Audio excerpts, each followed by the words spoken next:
ছাত্র আছে এতিম গরিব এবং নিছক এতিম আছে হুজুর বলছেন এমন একটা এতিম ছাত্র আছে ওই ছাত্র নাকি ক্লাসে ফার্স্ট হয়েছিল মাও নাই বাবাও নাই ওই ঈদেও বাড়ি যাইতে পারে না হয়তো সাথী ভাইদের বাড়িতে যায় অথবা ওস্তাদদের সাথে সঙ্গী হইয়া বাসায় যায় ওস্তাদদের বাসায় যায় সাথী ভাইদের বাসায় যায় মা বাবা ঘরে নাই আপন মা বাবার ঘরে সন্তানে তুমি যাইতে পারে না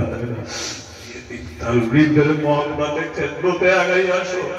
মাওলা তোমার আমার দুনিয়ায় আখিরাতে সফলতা কামিয়ে বিধান করবে এ মুসলমান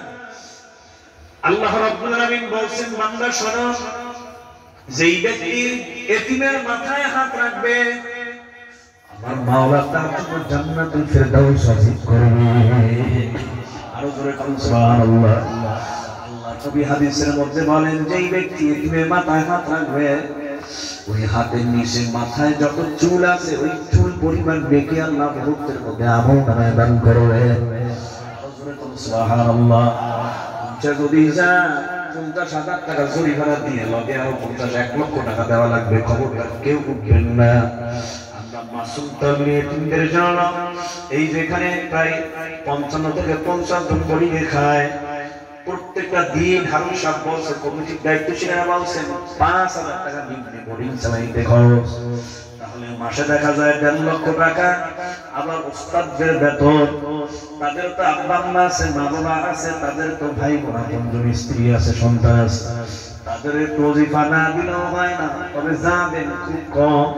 তবে 10,000 11,000 12,000 টাকার ভেতরে লক্ষ টাকা বরকত দান করে কেনা আল্লাহু আকবার মুসলমান এখন মাদ্রাসা কারেন্ট বিল বাবুর সিভিল আরো কত খরচ আছে এই জন্য যাতে করে দিন প্রতিষ্ঠান সুন্দরভাবে পরিচালিত হয়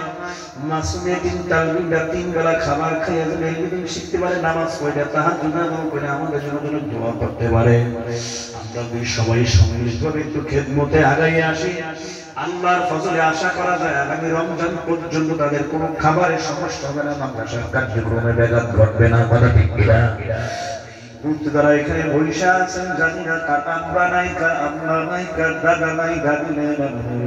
নাই আসে মিত্র আমরা তাদের রুহের মাত্রা কামনায় এই মাদ্রাসা কারিমে তিনখানি লীলাবরী মাদ্রাসা লীলাবরীর ছাত্রদের খাবারের জন্য 3 বেলা খাওয়া